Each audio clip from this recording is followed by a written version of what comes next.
You said it, just the biggest game of the year. Um, and this game is kind of just a season of its own.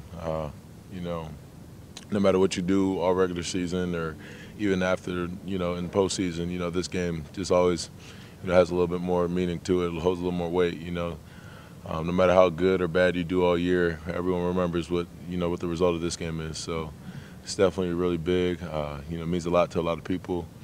And, we're going to have to play well Saturday to try to get a win. So. That would be really great because I know, before I got here, we had a little rough patch there. So, I mean, it would be great to go 3-0, so anytime it's rivalry, anytime it's something big like this, that means a lot to a lot of people. You definitely want to, you want to win every game you play, but definitely a rivalry game as big as this one. So. Would Yankees Red Sox maybe be the only thing comparable to what you grew up around this rivalry? Any of the Boston rivals, Yankees, Red Sox, Celtics, Lakers, any of those really. But yeah, no, because before I got here, I didn't really understand how much, what this rivalry was like. I really had no idea, But now I definitely understand it, and just get complete bragging rights for a whole another year, and just how much goes into this. So definitely have a good appreciation for the rivalry and look forward to it every year. How did you learn about how important this rivalry is? Well, just coming here, just interacting with fans, and each year, just for other teammates and everything. Just you got to win this game. You got to because there's been a lot of people that came before me, especially the years right before I got here, that didn't get a chance to beat South Carolina. So you just understand how important it really is, and you just learn a lot about it. What do you remember about playing down there 2 years ago in that stadium? I just remember it got real rowdy. It's a good place to play, good environment. They just play that one song literally the whole game, and it's in your head. Once you leave even after the game, you're still just hearing like that's all you. It's ridiculous, but and they got their towels going, and I'm sure it'll be a lot better environment at night too. And I'm excited to see what it's like playing there at night. I'm sure it's going to be a great atmosphere. So you're not a Sandstorm fan? Not much, no. A year ago, Jake Bentley was very young, very inexperienced, fresh face. Now he's a little more experienced, kind of really knows what he's doing. What changes have you seen over the past year in his play? Yeah, you could definitely see the experience. I thought he was pretty good last year. I knew he was gonna, you just knew you saw the potential that he's going to be a good player, and he showed a lot more of that this year. He looks a little bigger this year too. Looked like he put on some good weight and just strong, thick in the pocket and everything. And just kind of just really the lead, just really the leader of that team. The offense goes as far as he's taking them, and he just does a good job leading them. And good player, seems like a good competitor and everything. So, there's a good opportunity this week going against them. Last year, Bentley had that quote about them not being that much better than. You know how the quote was. Did you ever take insult to that? No. If that's how he feels, that's how he feels, and I understand he has to try to be the leader for his team. Just even when things are as bad as they were last year for them, like going against us, he still has to be a leader regardless. He has a right to his own opinion. Just he's gonna have to now try to prove that they're not that much worse than us this year. So. For the emotion involved in this game, do you build up a personal sense of some dislike for their program more so than a Georgia Tech or a Florida State? It's not necessarily like a dislike. You just know it's a big rivalry game, and you really want to do well. You want to play well against them, and you want to win. Really just that's just what it comes down to. Just because there's a lot at stake, and my first 2 years in this rivalry, I've been lucky to be on the winning side of them. So I don't want to experience what it's like to be on, having a whole 365 days after losing the game against them. So. The fact that they have the opportunity to play spoiler for you, they've had that opportunity the last couple of years and kind of been able to do it. But does that add anything to it, or is it already hyped up as a possibility? Maybe for them. We're just we just got a game to go play. We got to just do our job. We got to play well. We know that there's a lot at stake, and that they're definitely going to want to spoil our season and things like that. But if we do what we got to do, prepare and focus the right way this week, we're going to have to. And then when you spot the ball, just we're going to have to play. Players going to have to make plays. Chris, you mentioned appreciation for being with this team, taking part in games. Is there an appreciation for having a rivalry No, there really is because you know it's just a little more excitement, and you know our fans always get into it a little bit more this week because you know it means a lot to them and everything too. So you know, just definitely, you know, I do have an appreciation for the rivalry. I enjoy it. I enjoy rivalry week. I enjoy, like, you know, just all around college football too with rivalry week, just seeing all the other big matchups and everything. But you know, so this week's always just a lot of fun for me personally. So yeah, I enjoy it.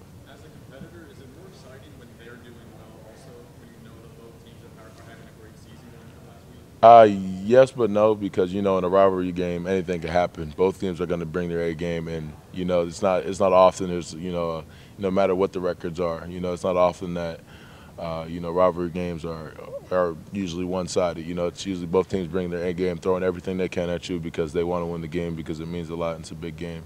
But you know it's good to see that they're doing pretty well. But I think regardless it would be you know a tough matchup. How important is it for you and the other guys, especially in the line where things might get chippy, to kind of handle the emotions and the intensity that will certainly come early on, but they're going to try to put it on you? Oh yeah. Well, we got good thing is you know we got vets on the D line for sure. So you know we've experienced pretty much everything you can in the course of a college football game. So you know we'll just be ready for it, and you know just the leaders on the team to kind of just you know regardless of what happens, any adversity, any chippiness, any of that, just kind of control it. And just you know just to really manage them as much as we can and just stay focused and really just play the game. And we kind of thrive in that. I feel like us personally, like you know the D line, we kind of thrive in that area. Really, like when teams are trying to get chippy with us, or you know like that just makes us play our best, play better. And we have fun with that too. Like we don't ever take anything personally when things are getting chippy or guys are talking trash or you know when they're trying to bring it. We embrace that. We have fun with it, and you know we're not going to back down from anyone from that standpoint. Talk trash during the game, these guys, especially in a game like this. Words during the game. I mean, I'm always going a little bit. I always got something to say, regardless of what it is. But you know, just part of playing the game within the game and just having fun. But you know, it's not like you know I'm the same person in every game pretty much. So. Your experiences in this game been more chippy than other games? To some extent, like just from like not necessarily just from like my standpoint, but from like you know I see it like you know like just you just see a lot more stuff throughout the course of the game that you know I probably wouldn't see from other guys you know in every game really. You know, it just gets a little because you know this rivalry means a lot and it's intensified and everything like that. So guys will definitely probably you know try to say or do a little bit more because you know they know it's a big game. How important was it for Dex to be able to get healthy the last couple of weeks and also get some valuable experience for Yeah, guys that was really big because you know it gave a chance for you know Dex to recover, get healthy, you know get his body right and everything, which is big because we're going to need him you know down the stretch and for the run, and we were able to create some depth. You know, just Niles and Albert, you know, playing big snaps, a lot of snaps, and you know, being forced to go out there, you know, against like Florida State when at a time where you know that they're not necessarily used to being out there, like when it's crunch time, when we need to make a play after a turnover or something like that. So that's good, crucial experience for Albert and Niles' development as players. So I'm glad they were able to get that. And you know, it just definitely adds depth, and just knowing that you know we can just throw more guys out there whenever needed. For the players like yourself who were on the team last year, can you draw on momentum from knowing they only scored on a trick wide receiver pass and Well, I mean, I just feel like, you know, just regardless, like there'll be plays like that too, and probably, you know, just throughout because they're going to throw everything at you. They're going to throw the whole kitchen sink at you, you know, because, you know, it's kind of going to be like no holds barred, like just, you know, you got to win the game, you know, especially because they lost the way they did last year. I know they're going to be ready. So, I mean, we just got to prepare for everything and be ready for it all. What's on your ideal Thanksgiving plate? Oh, yeah. So, all right. Yeah, that's a good, fun question. So I could just have a plate alone of my mom's. You guys down south call it dressing. I just call it sausage stuffing. So I could just have a plate of that alone. She makes like the sausage stuffing with corn, like makes it out of cornbread and sausage and all that. I could just have that as a side plate alone. But usually I like mashed potatoes. Got to have turkey just because that's tradition. Baked mac and cheese. I'm getting excited thinking about it. And I'll probably just go like yams or something. I like yams. Yams are good. And collard greens too. and fried chicken. It's a big plate. It's gonna need to be a big plate. Yeah. We'll send this video to your mother. Right. Yeah. Dessert pie, what do you think? Oh yeah, dessert. I'm an apple guy. I like apple pie, apple crisp, something like that. Peach cobbler's always great. But it got to be my mom's peach cobbler. She makes the best peach cobbler. And yeah, that's probably that's what I'll go with. Cleveland said yesterday that he tried fried turkey last year for the first time. It changed his life. Yeah. You ever had a I've meal? never had fried turkey. I do want to try that.